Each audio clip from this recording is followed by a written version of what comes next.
Hello everyone.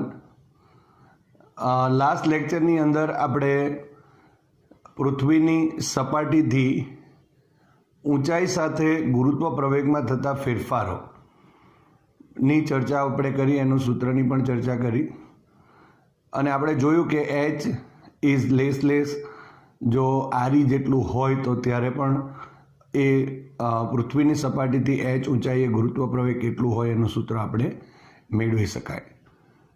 ત્યારબાદ આપણે પૃથ્વીની સપાટીથી ઊંડાઈ સાથે જે ગુરુત્વ પ્રવેગમાં થતા ફેરફારો છે એના સૂત્રની પણ આપણે ચર્ચાઓ કરી છે.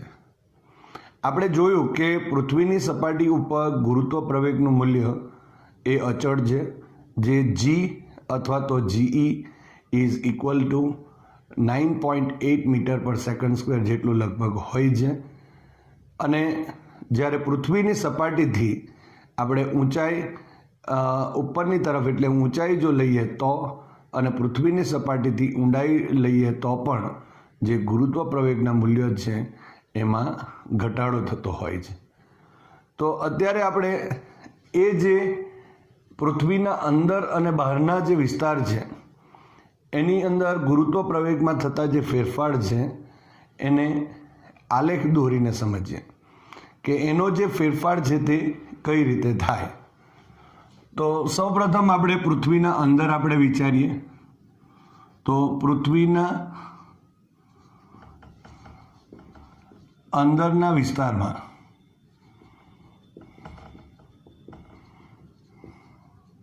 ગુરુત્વ પ્રવેગમાં થતો ફેરફાર.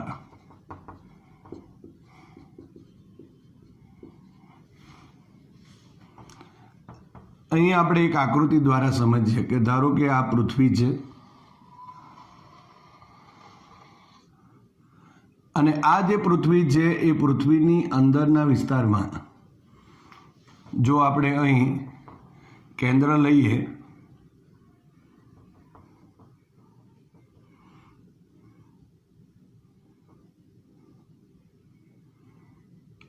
તો આ કેન્દ્રથી ધારો કે આર જેટલા સ્મોલ આર જેટલા અંતરે અહીંયા ધારો કે કોઈ એમ દળનો પદાર્થ છે.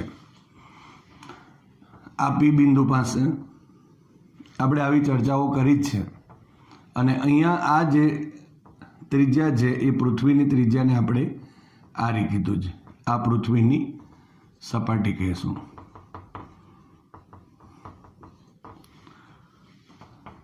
હવે પૃથ્વીના કેન્દ્રથી ધારો કે એને આપણે ઓ નામ આપી દઈએ. અહીંયા આ જે આર જેટલી ત્રિજ્યાનો જો ગોળો લઈશું, આ જે ગોળો છે તે એનું દળ ધારો કે આપણે એમ આર નામ આપીશું. તો એમ આર જેટલો પૃથ્વીનો જે ગોળો છે એના લીધે આ સ્મોલ એમ દળના પદાર્થ ઉપર લાગતું જો ગુરુત્વાકર્ષી બળ કેટલું હોય એની આપણે ચર્ચા કરીએ. આમ તો આપણે ચર્ચાઓ કરેલી છે અને એ સૂત્ર પણ આપણે મેળવેલ છે, પણ અત્યારે જો આપણે આ સૂત્ર મેળવવું હોય આમ બે રીતે વાત થાય કે પૃથ્વીની સપાટીથી અહીંયા ધારો કે ડી જેટલી ઊંડાઈ એમ પણ બોલી શકાય, અથવા એના કેન્દ્રથી આર જેટલા અહીંયા અંતરે અંદરના વિસ્તારમાં પૃથ્વીના અંદરના વિસ્તારમાં પણ આના લીધે જ લાગશે. આ જે ગોળો છે એના લીધે જ લાગશે, કારણ કે આ જે કવચ છે એ કવચોના લીધે એ સ્મોલ એમ દળના પદાર્થ ઉપર કોઈ પણ પ્રકારનું ગુરુત્વાકર્ષી બળ લાગશે નહીં. એટલે સૌપ્રથમ જો આપણે લખીએ અહીંયા કે સ્મોલ એમ દળના પદાર્થ પર પૃથ્વીના એમઆર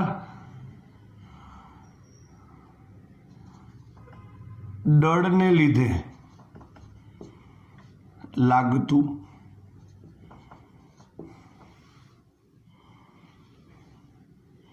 ગુરુત્વાકર્ષી બળ.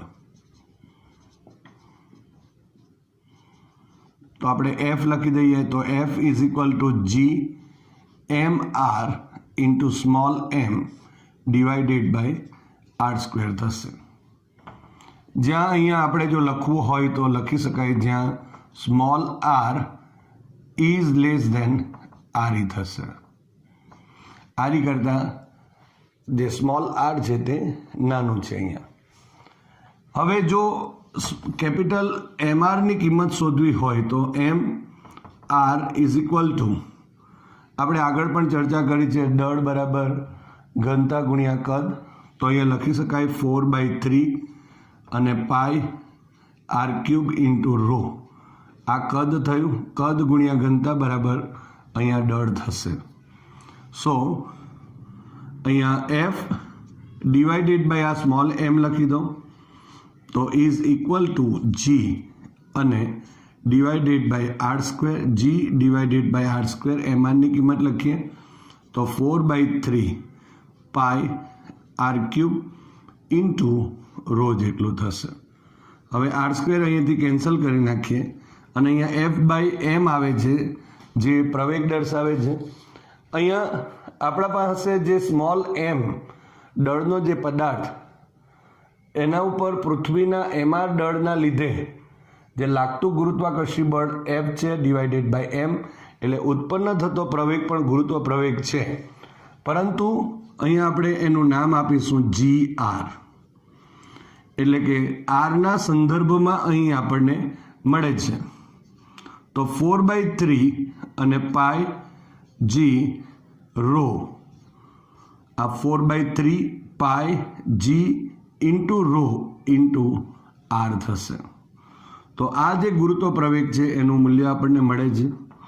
એનો મતલબ એમ થયો માટે અહીંયા GRનો મતલબ અહીંયા Rનું વિધેય છે, એટલે જેમ R બદલાશે તેમ G પણ બદલાશે, પણ ઇઝ પ્રપોઝનલ ટુ R.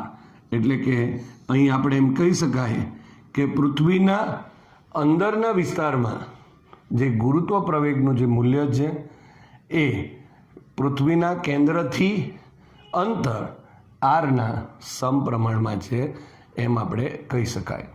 એટલે જો પૃથ્વીના કેન્દ્રથી જેમ જેમ આ અંતરના સમપ્રમાણમાં થશે તે સપાટી સુધી હોઈ શકે. તો આ રીતે આપણે અહીં જે પૃથ્વીના અંદરના વિસ્તારમાં જે ગુરુત્વ પ્રવેગમાં થતો ફેરફાર છે તે નું પ્રમાણ લઈ શકાય. હવે એ જ રીતે જો ધારો કે અહીંયા આપણે લખીશું સેકન્ડ પોઈન્ટ કે પૃથ્વીના બહારના વિસ્તારમાં ગુરુત્વ પ્રવેગ માં થતો ફેરફાર. તો એના માટે જો આપણે વિચારીએ કે હવે તો સમગ્ર પૃથ્વીની ચર્ચા થઈ છે અને બહારનો વિસ્તાર છે, એટલે અહીંયા જો આપણે લખીએ તો small r is greater than r થશે. ધારો કે આ પૃથ્વી, આ એનું કેન્દ્ર, આ સમગ્ર પૃથ્વી છે. હવે આ પૃથ્વીના કેન્દ્રથી સ્મોલ r જેટલા અંતરે, એટલે અહીંયા r જેટલા અંતરે, એટલે m દળનો પદાર્થ છે.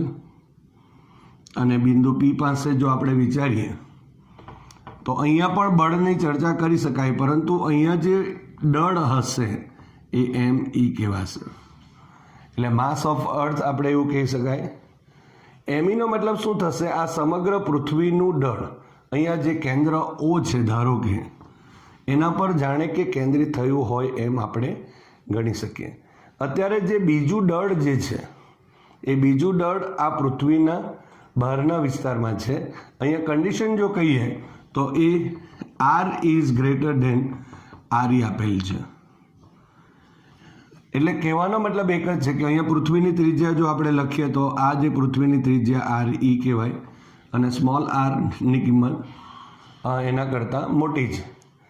એટલે જ્યારે પૃથ્વી, સમગ્ર પૃથ્વીના લીધે કોઈ બહારના વિસ્તારમાં જો આવેલું કોઈ પદાર્થ હોય, m દળનો પદાર્થ છે, તો એના પર લાગતું બળ આપણે શોધવા માટે પૃથ્વીનું સમગ્ર દળ જાણે કે એના કેન્દ્ર ઉપર કેન્દ્રિત થયેલું હોય એ રીતે આપણે લઈ શકાય. અને આ જે દળ છે એના કેન્દ્રથી અહીંયા જો સ્મોલ એમ સુધીનું અંતર જો આર જેટલું હોય તો અહીંયા લખી શકાય એમ દળના પદાર્થ પર પૃથ્વીના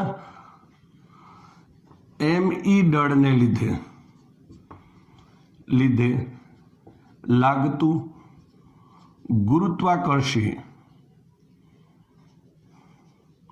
બળ F is equal to G ME small m divided by r square, જ્યાં r is greater than re છે. તો અહીંયા તો આપણે સીધી વાતો કરી શકાશે, કારણ કે આ પણ દળ છે, F by m લખી દો. સો ઇઝ ઇક્વલ ટુ અહીંયા G ME અને ડિવાઇડેડ બાય r સ્ક્વેર.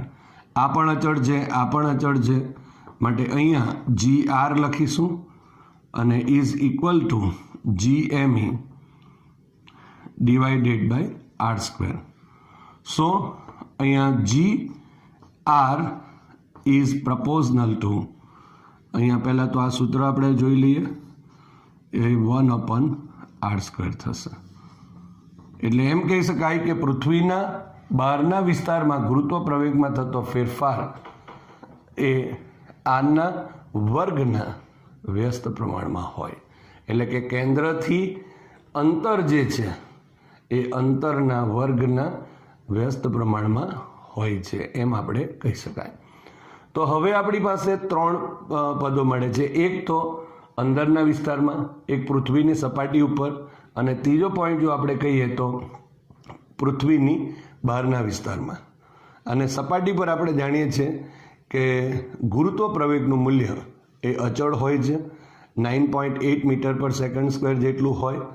અને બીજી એક વસ્તુ આપણે કહીએ તો એના ઉપર, એટલે કે પૃથ્વીની સપાટીથી ઊંચાઈએ જઈએ કે ઊંડાઈએ જઈએ, એના ગુરુત્વ પ્રવેગમાં હંમેશા ઘટાડો થતો હોય એવું આપણે દર્શાવી શકાય. અહીંયા આરનો સંદર્ભ લીધો છે, એટલે આપણે આલેખ જો દોરીએ અહીંયા તો આ પ્રકારનો એક આલેખ બતાવી શકાય. ધારો કે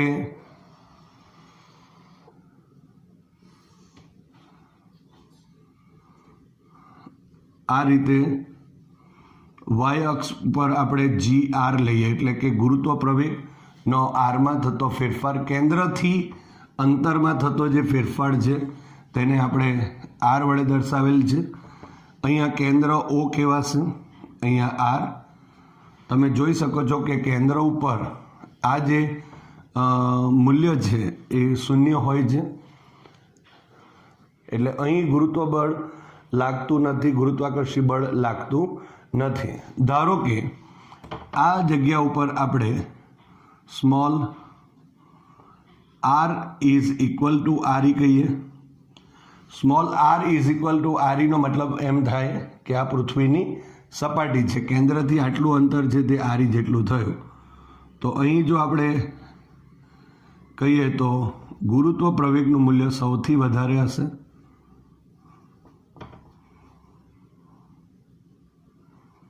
અહીંયા ગુરુત્વ પ્રવેગનું મૂલ્ય સૌથી વધારે હશે. હવે અહીં જોઈ શકાય છે કે પૃથ્વીના અંદરના વિસ્તારમાં ગુરુત્વ પ્રવેગનું મૂલ્ય એ આરના સમપ્રમાણમાં છે. એટલે કેન્દ્રથી જેમ જેમ આર અહીંયા વધતો જશે, આ રીતે જેમ જેમ આમ જતો જશે તેમ તેમ સમપ્રમાણમાં છે. અને સમપ્રમાણમાં હોય એટલે આપણે જાણીએ છીએ એને આપણે સ્ટ્રેટ લાઇન વડે દર્શાવી શકાય, જે અહીં સ્ટ્રેટ લાઇન વડે દર્શાવીએ છીએ.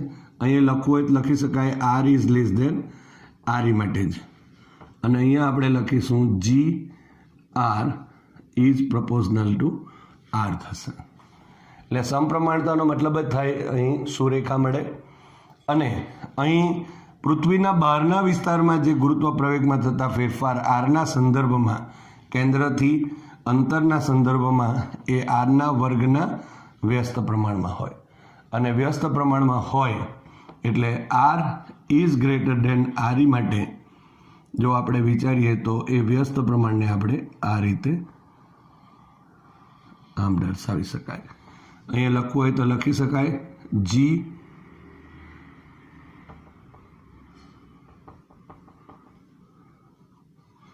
GR is proportional to 1/r².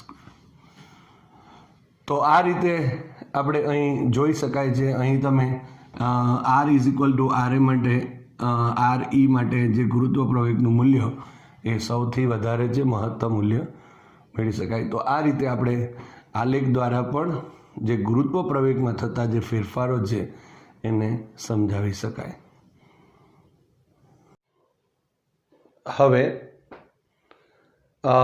ન્યૂટનના ગુરુત્વાકર્ષણના સાર્વત્રિક નિયમ તેમજ ગુરુત્વાકર્ષણના સંપાતપણાનો સિદ્ધાંત અને ગુરુત્વ પ્રવેગ પર આધારિત આપણે હવે દાખલાની ચર્ચા કરીએ. અહીંયા તમે જોઈ શકો છો ઉદાહરણ નંબર 8.2 કે સમબાજુ ત્રિકોણ ABCના દરેક શિરોબિંદુ પર m કિલોગ્રામ જેટલું દળ ધરાવતા પદાર્થ રાખેલ છે. ત્રિકોણના મધ્ય કેન્દ્ર G પર મૂકેલા 2m કિલોગ્રામ દળ પર કેટલું બળ લાગશે? ક્વેશ્ચન બી કે જો શિરોબિંદુ A પરનું દળ જો બમણું કરવામાં આવે તો કેટલું બળ લાગશે? AG is equal to BG is equal to CG is equal to 1 metre લો. હવે અહીં તમે જોઈ શકો છો કે સમબાજુ ત્રિકોણ આપેલો છે અને સમબાજુ ત્રિકોણ હશે એટલે આપણે જાણીએ છીએ કે એની દરેક બાજુ જે છે એ એક સરખી છે અને દરેક ખૂણાઓ છે તે પણ એક સમાન હશે અને તે 60 ડિગ્રીના થાય. અને સાથે સાથે આપણને મધ્ય કેન્દ્ર આપેલું છે. મધ્ય કેન્દ્રનો મતલબ શું થશે કે ત્રિકોણના જે શિરોબિંદુઓ છે તે અને એની સામેની જે બાજુ છે એના મધ્યબિંદુને જોડતો રેખાખંડ એટલે આપણે જાણીએ છીએ એની મધ્યગા કહેવાય. અને આ જે મધ્યગાઓ જે છે એ મધ્યગાઓનું જે છેદન બિંદુ એને આપણે મધ્ય કેન્દ્ર કહીએ છીએ. તો સૌપ્રથમ આપણે આકૃતિ દોરીએ. આકૃતિ ઉપરથી જે બળ છે એ મધ્ય કેન્દ્ર G પર જે 2m જે કિલોગ્રામ દળ મૂકેલું છે એના પર લાગતું પહેલાં બળ શોધીએ અને ત્યાર પછી બીજા ક્વેશ્ચનની અંદર શિરોબિંદુ A પરના દળને પણ બમણું કરીને પછી આપણે પરિણામી બળ મેળવીશું. તો અહીંયા આકૃતિને પહેલાં સમજી લઈએ. તો અહીંયા આપણે સમબાજુ એક ત્રિકોણ દોરી દઈએ આ રીતે.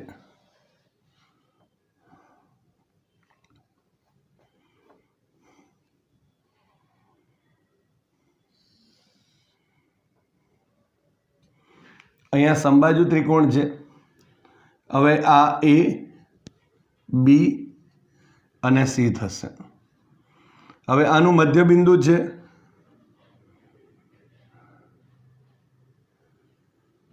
એટલે અહીંયા આવશે.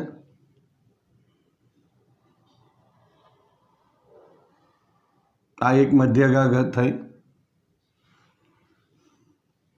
એ જ રીતે જો આપણે કહીએ અહીંયા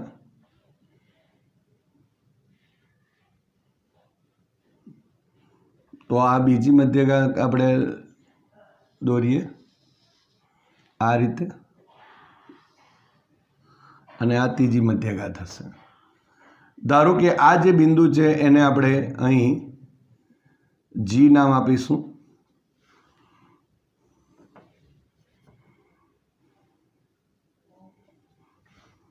આ મધ્ય કેન્દ્ર કહેવાશે.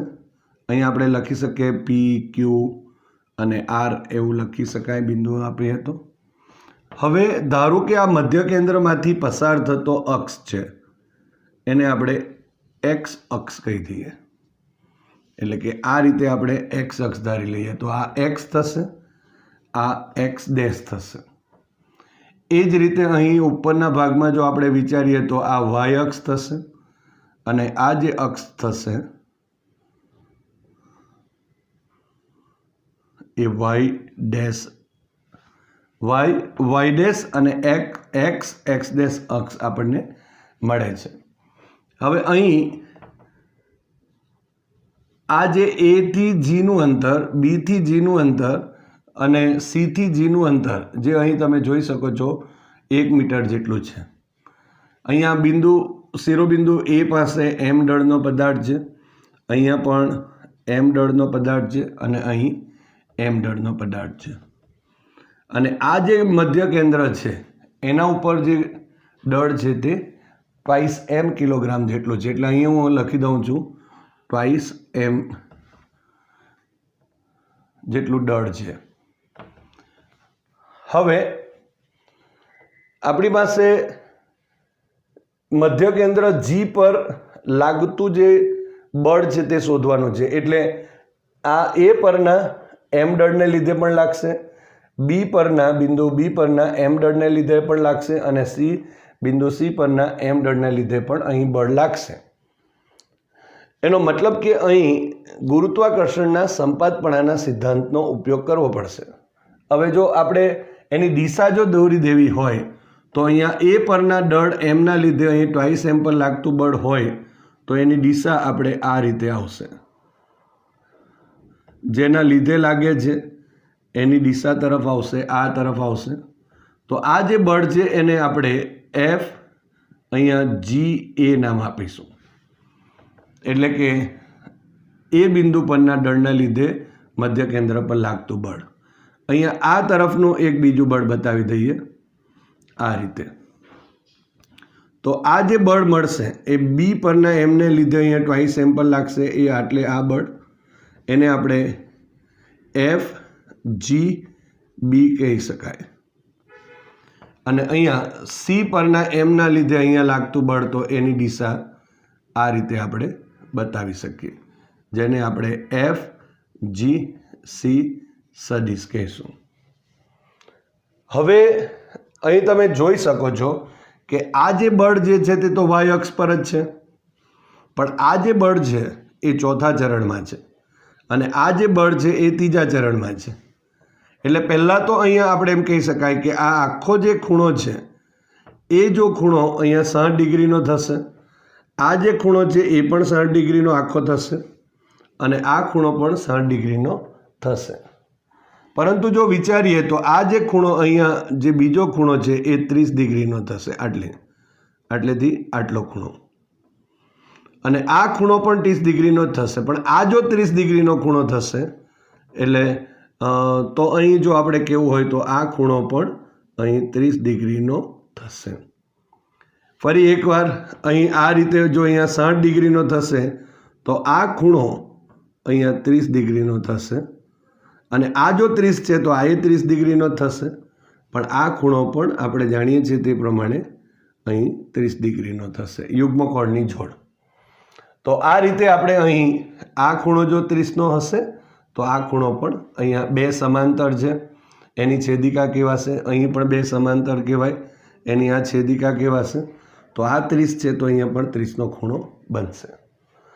હવે એનો મતલબ શું થયો કે આ જે એફ જીસી છે તે અને એફ જીબી છે એના બે ઘટકો થશે. એક ઘટક એક્સ અક્ષની દિશામાંનો અને બીજો જે ઘટક છે એ આપણા પાસે વાય અક્ષની દિશામાં થશે. અને એ જે જવાબ મળશે એ કઈ રીતે મળે એને જો આપણે બહાર દર્શાવવાનો પ્રયત્ન કરીએ, ધારો કે આ રીતે આપણે વિચારીએ તો અહીંયા આપણે આવું કંઈક વિચારી શકાય. અહીંયા વાય ડેશ છે, અહીંયા એક્સ ડેશ છે. અહીંયા આકૃતિમાં જો આ રીતે આપણે એફ જીબી લખી દઉં અને આ ખૂણો જો 30 ડિગ્રીનો હશે તો આના બે ઘટકો થયા, એક આ દિશામાંનો ઘટક અને એક આ દિશામાંનો ઘટક, જ્યાં આને આપણે નામ આપીશું એફ જીબી અને cos 30 થશે. અને આ જે ઘટક છે પણ આ જવાબ કેવો આવશે? માઇનસ, કારણ કે આ દિશા જે છે એ ઋણ એક્સ અક્ષની દિશા છે અને આ ઋણ વાયની, માટે આ ઘટક પણ શું આવશે? માઇનસ આઈ કેરેટ લખવું હોય તો તમે લખી શકો. અને અહીંયા લખીશું એફ જી બી અને sin 30 અને જે કેરેટ લખાશે. એ જ રીતે જો આપણે આને જો આપણે દર્શાવવું હોય તો આ રીતે આપણે ચોથા ચરણમાં દર્શાવી શકાય, આ રીતે. અહીંયા આપણે FGC લખી દઈએ અને અહીંયા 30. આ રીતે દર્શાવવાની જરૂર નથી, પણ જો અહીંયા આપણને સરળતા રહી સમજવા માટે એટલા માટે હું બહાર આ બતાવું છું. અહીંયા લખવું હોય તો આ પોઝિટિવ આવશે એટલે FGC અને cos 30 થશે x ઘટક, અને અહીંયા -FGC અને sin 30 થશે. એટલે આ રીતે આપણને અહીં જે ઘટકો છે તે મળશે. અને આ જ્યારે આપણે લખીએ ત્યારે એ તો y અક્ષની દિશામાં જ છે, અને અહીંયા આવશે I કેરેટ અને અહીંયા આવશે J કેરેટ. આ x ઘટક, આ y ઘટક, અહીં x ઘટક અને y ઘટક. તો આના પણ બે ઘટક, આના પણ બે ઘટક, તો આપણે લખી દઈએ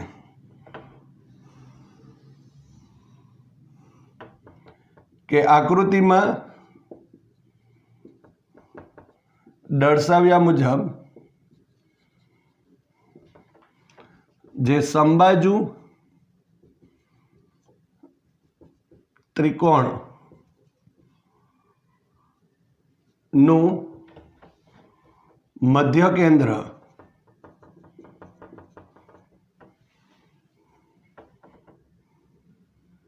પર, ત્રિકોણના મધ્ય કેન્દ્ર પર જેનું ઉગમ બિંદુ હોય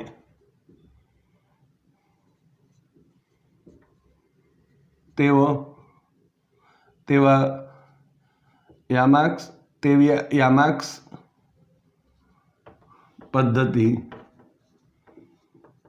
ધ્યાનમાં લીધેલ છે. અહીંયા આ તો આપેલું છે આપણને, માટે અહીંયા લખીએ ત્રિકોણ ABC ના દરેક શિરોબિંદુ પર નું દળ સ્મોલ m છે, અને આ દરેક શિરોબિંદુઓ પરના દળના લીધે મધ્ય કેન્દ્ર G પરના ટ્વાઇસ m દળ પર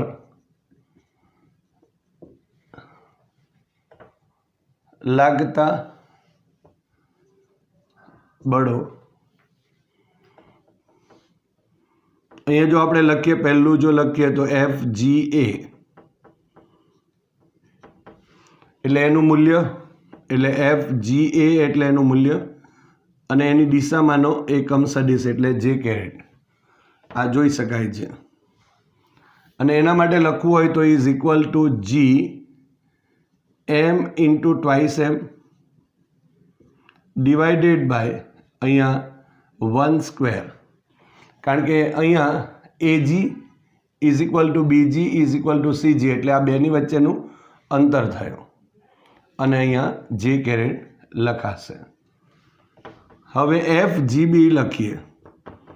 FGB લખીશું એટલે FGB, અને પહેલો એનો x ઘટક જો લખીએ તો FGB cos 30 ડિગ્રી અને -I કેરેટ કહેવાય. એટલે માઇનસ અહીંયા FGB cos 30 ડિગ્રી અને I કેરેટ, અને માઇનસ FGB sin 30 ડિગ્રી અને J કેરેટ થશે. તો અહીંયા FGB કોમન લખી દઈએ તો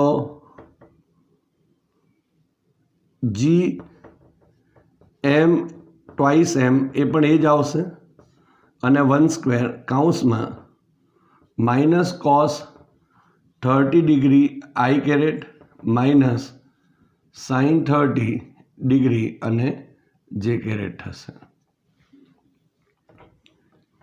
આ આપણને FGB મળે છે. હવે FGC લખી દઈએ. FGC is equal two plus FGC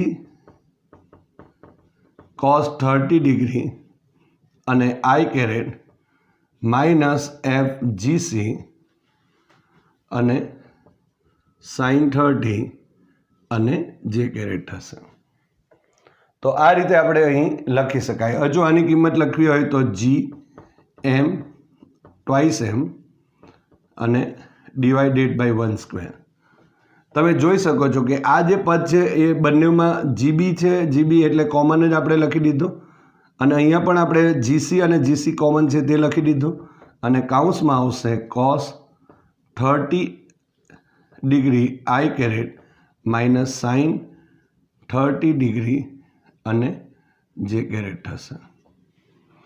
આ જે કિંમત મળી એ FGC થશે. એટલે 3 પદો મળી ગયા આપણને. FGA પણ મળે છે, FGB પણ મળી ગયું અને FGC પણ મળે છે. માટે અહીંયા લખાશે ત્રિકોણના મધ્ય કેન્દ્ર G પર લાગતું પરિણામી ગુરુત્વાકર્ષી બળ.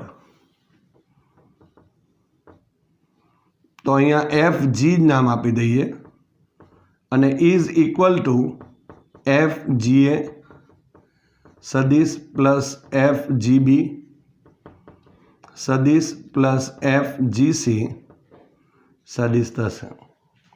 એટલે આપણે એમ કહી શકાય દરેક જે સ્વતંત્ર ગુરુત્વાકર્ષણનું બળ છે એના સદિશ સરવાળા બરાબર આપણે લખી દીધું. હવે તમે જોઈ શકો છો કે આ બધા જ પદમાં GM ટ્વાઇસ M, અહીંયા પણ GM ટ્વાઇસ M અને અહીંયા GM twice M divided by 1/2 જે છે તે તો અચળ જ છે. તો આપણે અહીં લખી શકીશું કે GM અહીંયા ટ્વાઇસ M જો અચળ હોય તો હવે કાઉન્સમાં શું આવશે? તો અહીંયા 1/2 છે એટલે 1 છે એટલે આપણે લખતા નથી. અહીંયા J કેરેટ થશે માઇનસ આ cos 30 ડિગ્રી અને I caret minus sin 30 degree અને J કેરેટ આ plus cos 30 degree I caret અને માઇનસ sin 30 ડિગ્રી અને J કેરેટ થશે. આ રીતનું પદ મળશે. તો અહીંયા જે cos 30 ડિગ્રી જે છે તે માઇનસ અને આ પ્લસ કેન્સલ થયા અને અહીંયા પણ જોઈ શકાય sin 30 ડિગ્રી એટલે 1/2 અને આ પણ 1/2 થશે. માટે અહીં લખી શકાશે કે G ઇન્ટુ 2m², આ 2m² કાઉન્સમાં J માઇનસ આ sin 130 એટલે 1/2J અને માઇનસ 1/2J થશે. હવે અહીંયા તમે જોઈ શકો છો કે આ માઇનસ 1/2 એટલે માઇનસ J થશે. સો ઇઝ ઇક્વલ ટુ અહીંયા J માઇનસ J થયું માટે અહીં FG ઇઝ ઇક્વલ ટુ 0 થશે. એટલે જો આપણે એમ કહેવું હોય તો એમ કહી શકાય કે ત્રિકોણના મધ્ય કેન્દ્ર G પરના જે ટ્વાઇસ M દળના જે પદાર્થ છે એના પર લાગતું પરિણામી જે ગુરુત્વાકર્ષી બળ એ ગુરુત્વાકર્ષી બળ FG ઇઝ ઇક્વલ ટુ અહીં 0 થશે એમ કહી શકાય. હવે ક્વેશ્ચન બી, જો શિરોબિંદુ A પરનું દળ બમણું કરવામાં આવે તો કેટલું બળ લાગશે? તો અહીં આપણે જો લખીએ કે ત્રિકોણના શિરોબિંદુ A પરનું દળ બમણું કરતા અહીંયા FGA is equal two GM, એમની જગ્યાએ ટ્વાઇસ M લખાશે અને મધ્ય કેન્દ્ર પર તો ટ્વાઇસ M છે જ, ડિવાઇડેડ બાય 1/2 અને J કેરેટ થશે. અને એફ જી બી એ તો તેમનું તેમ જ રહેશે, G M into twice M divided by અહીંયા 1/2 અને કાઉન્સમાં minus cos 30 degree I caret minus sine 30 degree અને જે કેરેટ. એ જ રીતે એફ જીસી પણ રહેશે તેનું તે જ, જી એમ ટ્વાઇસ એમ અને ડિવાઇડેડ બાય 1/2 કાઉન્સમાં cos 30 degree I caret minus sine 30 degree અને જે કેરેટ. હવે આપણે જો લખીએ તો હવે જે ત્રિકોણના મધ્ય કેન્દ્ર જી પર ના ટ્વાઇસ એમ દળ પર લાગતું પરિણામી ગુરુત્વાકર્ષી બળ, તો એને આપણે નામ આપીશું એફ જી ડેશ નામ આપી દઈએ. F G dash is equal to F G A, અને અહીંયા ડેશ નામ આપવું હોય તો પણ આપણે આપી શકીએ, બદલાયું છે એટલે. અને અહીંયા એફ જી બી અને plus F G C. So કિંમતો જો આપણે મૂકી દઈએ તો અહીંયા સો એફ જી ડેશ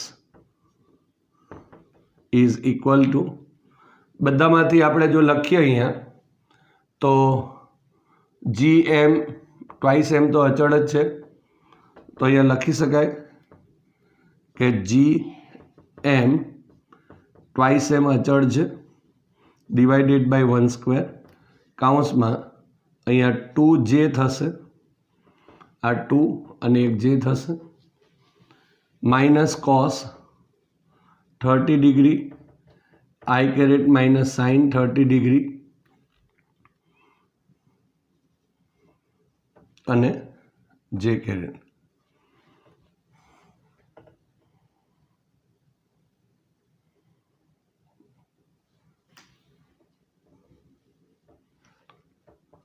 અને plus cos 30 degree I caret અને માઇનસ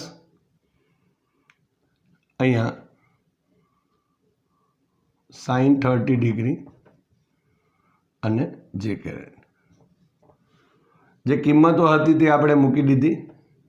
હવે આ કોસ 30 અને cos 30 plus or minus cancel થયું. હવે અહીંયા જો આપણે લખીશું તો જી 2m² અને કાઉન્સમાં અહીંયા 2j. હવે માઇનસ કોસ સાઇન 30 ડિગ્રી એટલે માઇનસ 1/2 થશે, એટલે 1/2 જે કેરેટ અને માઇનસ 1/2 આના માટે જે કેરેટ લખાશે. સો આ 1 થયું. સો જી ઇન્ટુ 2m² અને કાઉન્સમાં આવશે 2 જે કેરેટ માઇનસ જે કેરેટ થશે.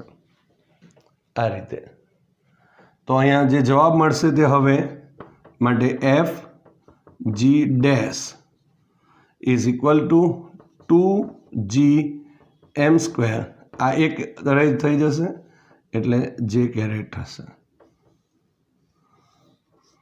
તો આ રીતે પરિણામી જે આપણને મળે છે અહીં એ પરિણામી જે મધ્ય કેન્દ્ર ઉપરનું જે પરિણામી જે ગુરુત્વાકર્ષી બળ એ 2gm² ઇન્ટુ જે કેરેટ જેટલું થશે. ક્યારે? કે જ્યારે આપણે શિરોબિંદુ એ પરનું દળને બમણું કરીએ છીએ ત્યારે.